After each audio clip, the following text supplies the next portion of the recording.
The Underground, Ideas into Action presents an Underground Chat, where we bring the underground conversation to you. Today's chat, Hope Through Tragedy, with Amy Downs, President and CEO of Allegiance Credit Union. Welcome. It's wonderful to see you, Amy.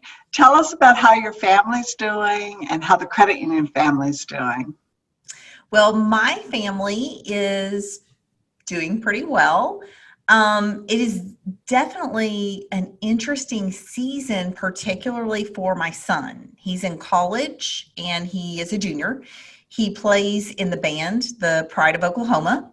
So they, virtual classes, the band can't all practice together. It's just been really interesting to watch him navigate college during a season like this.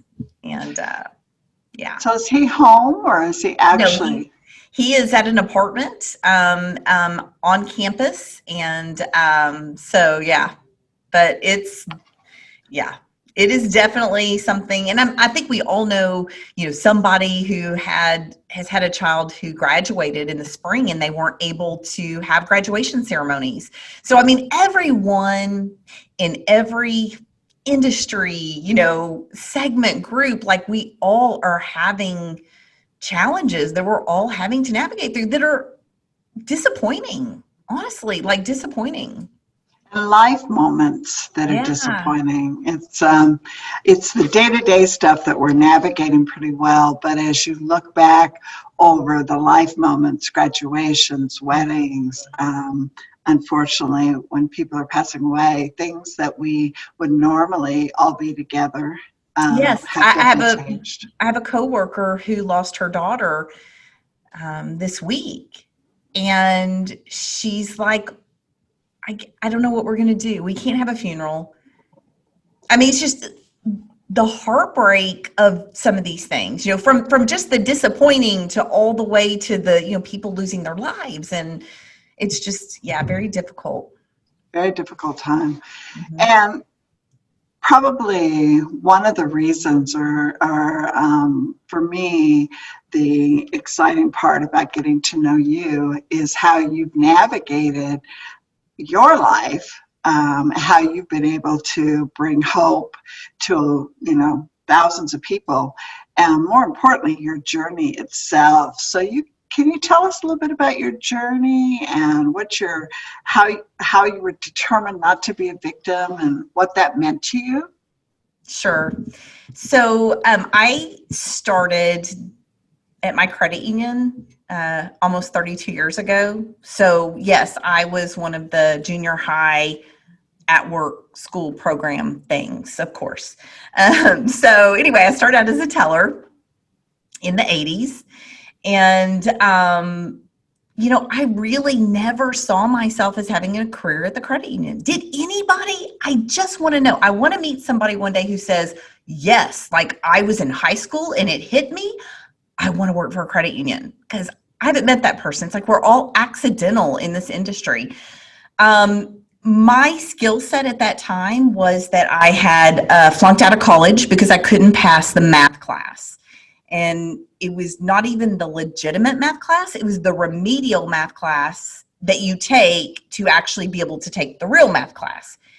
So since I couldn't do math, I thought, I'll go work a cash drawer. So I ended up at this credit union in Oklahoma City as a teller who could not balance the cash drawer most of the time. But it just changed my life. I met these wonderful women. I remember being so amazed that the CEO was a woman. Like, she was this fiery redhead and she was awesome. And her leadership team, they were all women. And so I just thought that was cool, And I had been working for the credit union for about 7 years. And one of the women leaders had sort of taken me under her wing and was mentoring me in the credit card department.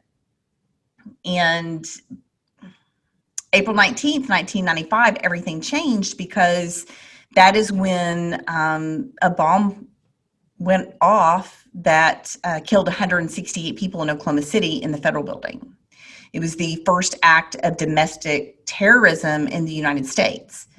I remember at that time, the words that I hated and heard in the news were unprecedented. And there's going to be a new normal. And some of those words we're hearing right now, I remember hearing over and over again in 1995. For me, I was 1 minute sitting at my desk and, business as usual. And the next minute, I'm falling 3 floors and hearing, people screaming, and I don't even know what's happened. I land and everything's black. I'm find out later I was buried alive. I was buried under 10 feet of rubble, and I was trapped for about 6.5 hours. At one point during this time, they thought there was another bomb. So they started screaming and yelling, there's another bomb, we've got to go, and they left. And so I had about 45 minutes of laying there realizing now at this point, like, what had happened, and there is another bomb, and my life is over. And I remember during this 45 minutes just having this enormous amount of regret, because I realized at age 28 that I had never really lived. I was 355 pounds, and my life consisted of going to work, coming home, watching TV, eating, just nothing on purpose really outside of what I did at the credit union. And I was very bothered by the fact that I was going to die, and I hadn't really lived. I hadn't done anything with intention, with purpose. I hadn't helped other people, outside of my job that I got paid to do. And so that really shaped and impacted me as I moved forward outside of those years after the bombing. Immediately after the bombing, of course, we were faced with having to rebuild our credit union, because in that one moment, we lost more than half of our staff. 18 of our 33 employees were killed. We lost our only location, and it was free space. So all of a sudden, everything changed. Our business model, we had to hire new people. We had to figure out how to, afford the income to have a building, and all these things that we had to figure out. So something inside of me felt that if our credit union did not make it, if our credit union didn't survive, it meant that my mentor, that these women that were the leaders of this credit union, if our credit union went away, it somehow meant they went away, or that their lives didn't matter. And I know that's not true. I know it isn't. But at that moment, it was so personal after the bombing that it was like I was going to do whatever had to be done to make sure that that credit union made it. And not just me, but those of us that remained, we all felt that way. So, yeah. A quick question.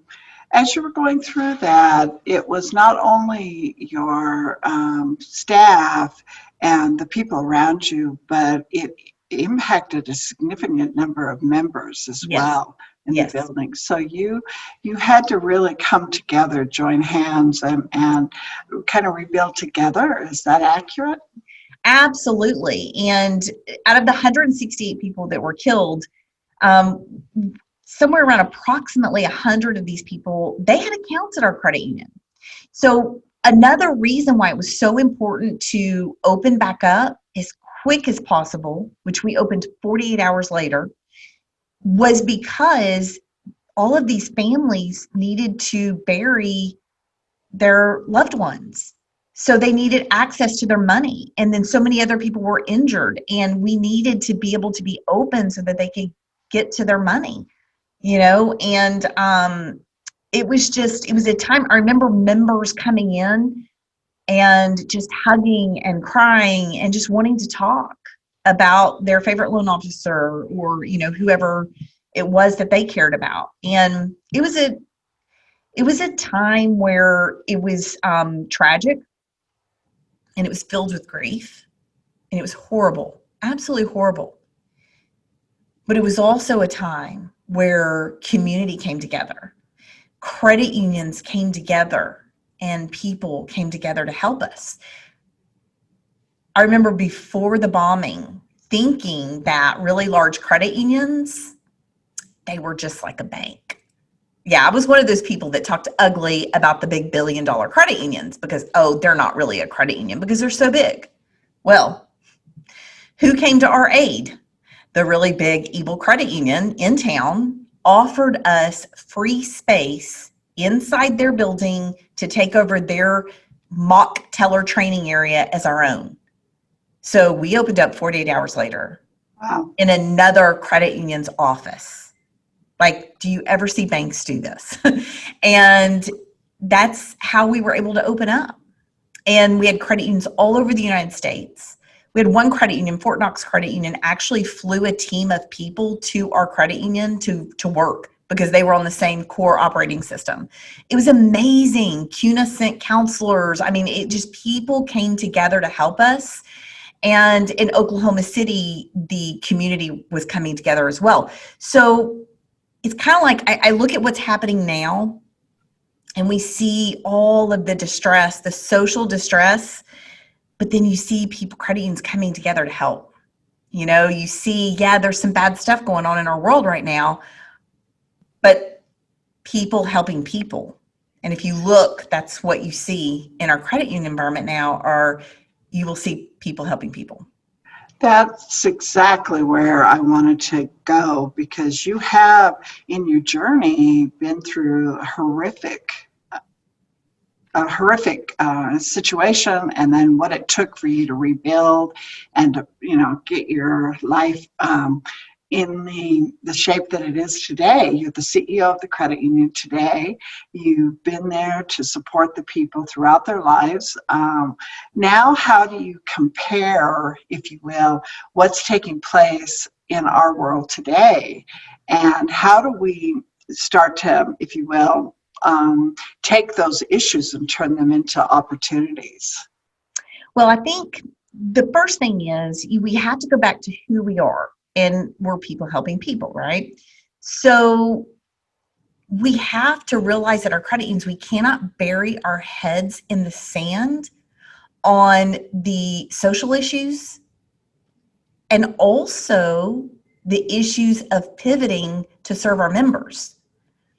So if you're a credit union, you need to be figuring out how to serve your community as virtual as possible. We don't know when that vaccine's coming. We don't know when this is going to end. And I think it would serve us well to pretend it's not going to.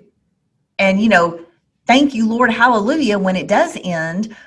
But we need to act as if it's not. We can't bury our head in the sand. We've got to figure out how to handle part of our workforce being remote and delivering this great results, how to serve our members without them having to come into our lobbies and potentially expose themselves to, a dangerous germ. Like, we need to figure out how to pivot if we have not already. And then with the things that are happening in our world socially, I think we have to figure out how to navigate that as well. And I'm not saying that I think that credit unions need to go join, and march and do all those kinds of wonderful things. We do, but I'm not saying you have to do that. But your employees, like, let's not even talk about our members. Let's just talk about our employees. Like, if you look around your credit union, not everybody looks like you. I hope they don't. Like, I look around my credit union, there are people who believe differently than I do. Their marriages look different than mine. The color of their skin, their interest, their political beliefs, all those things are different, right? But that's what's so beautiful. We are all different. So we need to figure out how to love and support and lock arms with each other, even though we may not understand each other. To me, that sends such a powerful message to the rest of your community when they see you act that way. And for the employees, I can't tell you how many employees have sat in front of me with tears running down their face, telling me how this is the first place they've worked where they have not had to be ashamed of who they are, you know? And when things were happening here in Oklahoma City and there were riots going on, you know, I thought, what do I do? What do I do? Like, what do I do as a CEO? Do I send the obligatory message from the CEO? I care about Black lives. Like, what do I do? And I thought, it's got to be action. Like, don't just say words, like, do something. And so it wasn't big, like, but I sent an email out and said, look, who's with me? Can we take some action? Can we show our Black brothers and sisters in our community and our employees, our coworkers, that we care? And who's with me? Can we donate some money? We found a great organization here locally that helps, and we made a donation and the credit union matched it.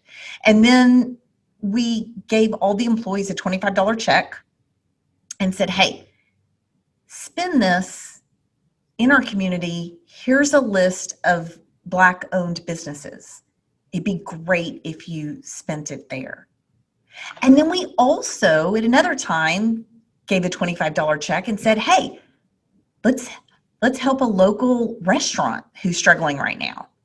You know, so let's just figure out ways to help each other. And we're not trying to divide, you know, based on color or anything else. Let's just help each other. That's what we're all about. What's fabulous about this, the story and this way of thinking, is that it goes beyond, if you will, the typical, I care, now what are the actions? You're taking steps, and they may be baby steps, but they're ones that will help us move forward with something as big as systemic change and systemic racism.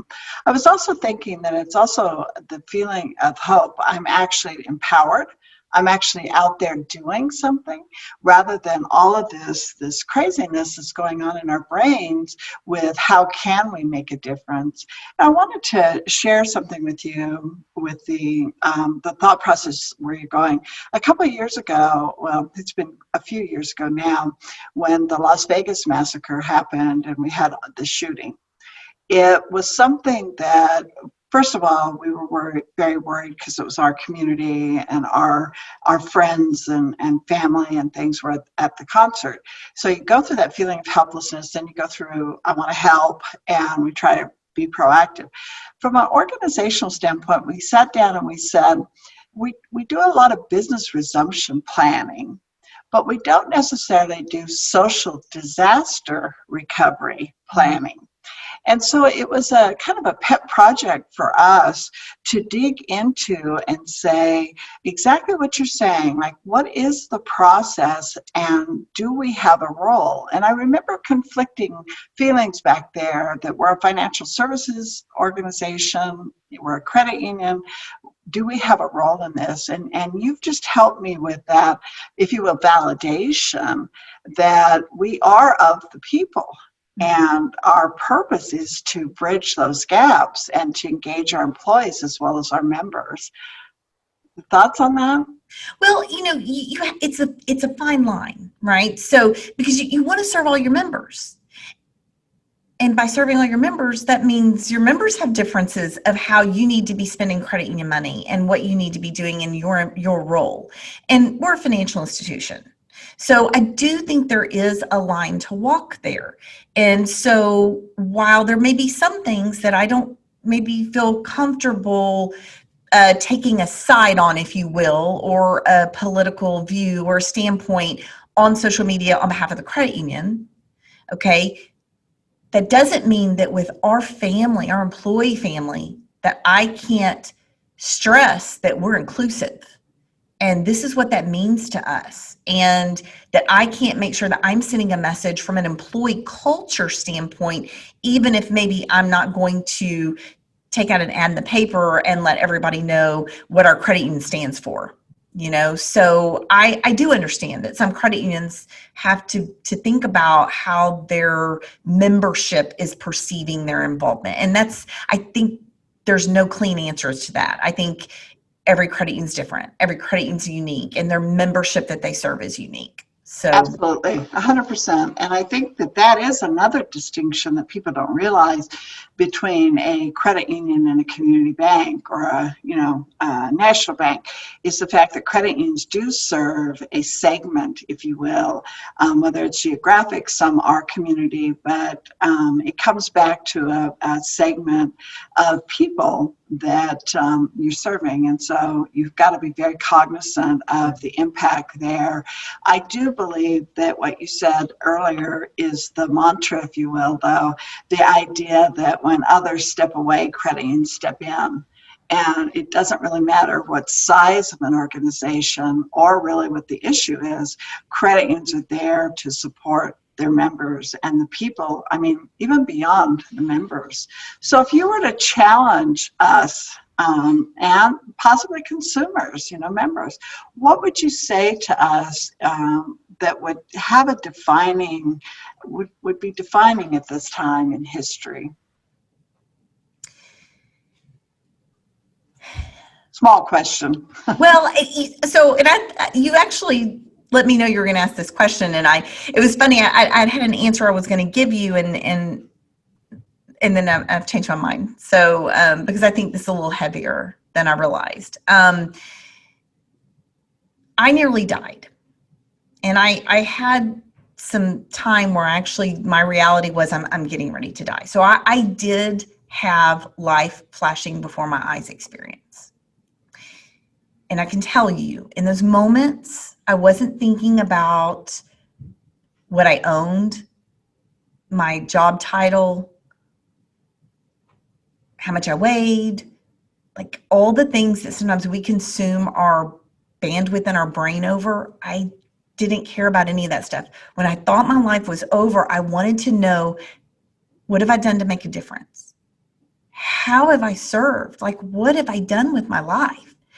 And I'm not alone. Bronnie Ware wrote a book, I believe it's called The Regrets of the Dying.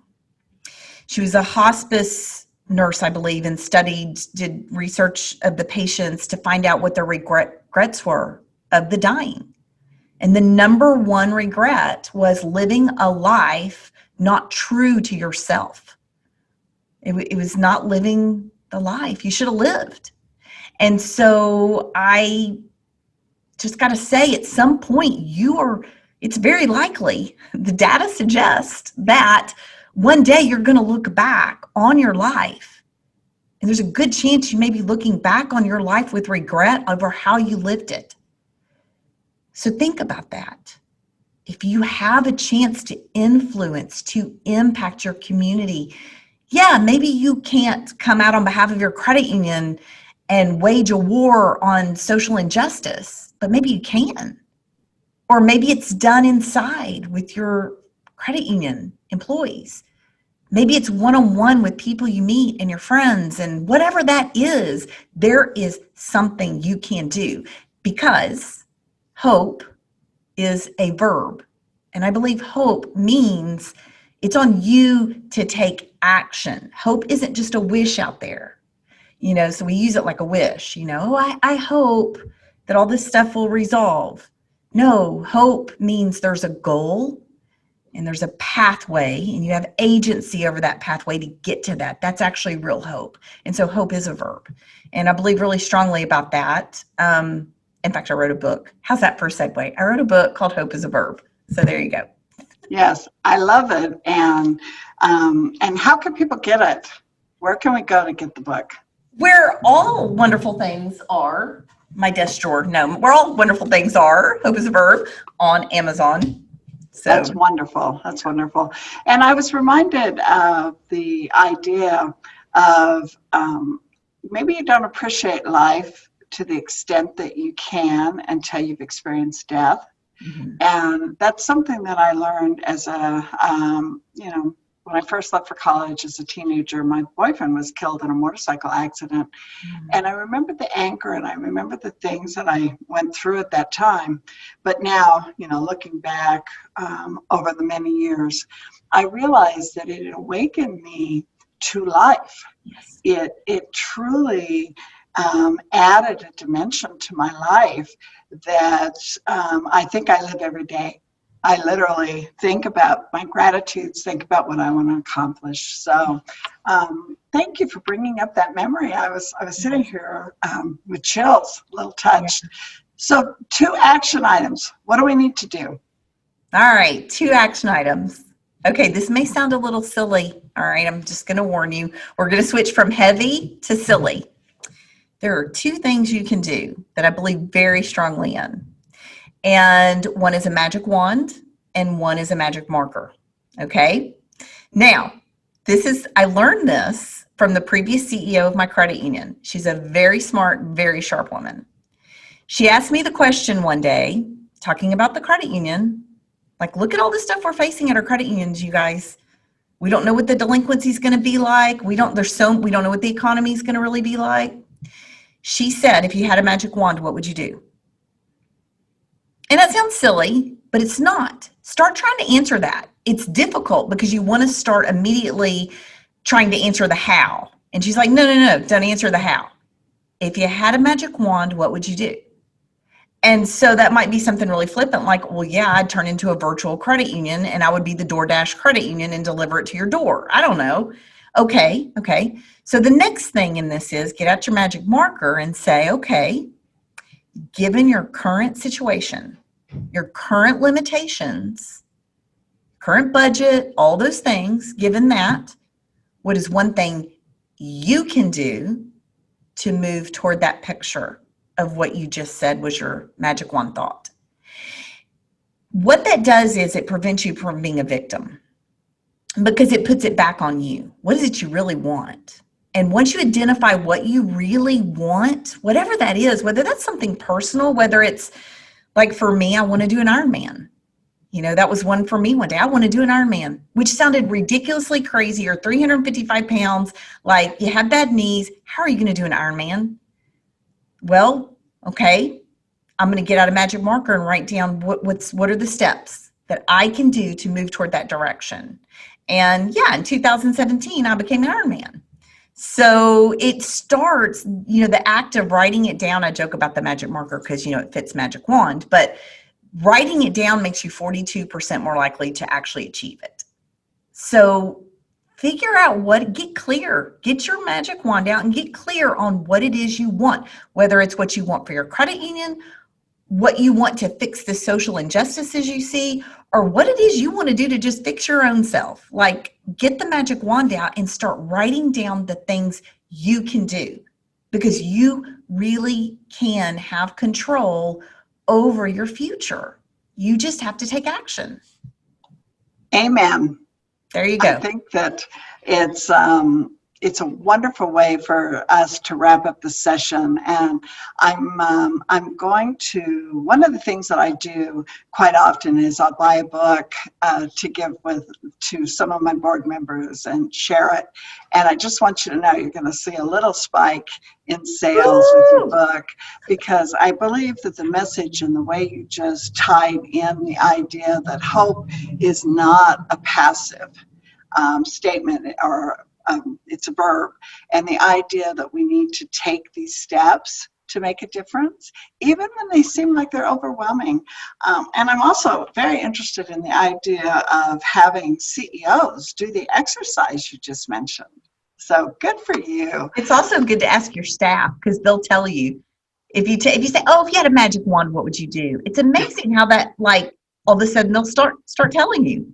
I love it. I love it. And I so appreciate you. I appreciate your story. I appreciate what you're doing on a day-to-day basis. Thank you. Likewise.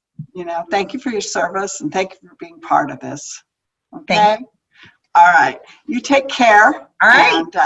And, take care of yourself and your family. I will. You too. Thanks. Okay. Thanks. Bye.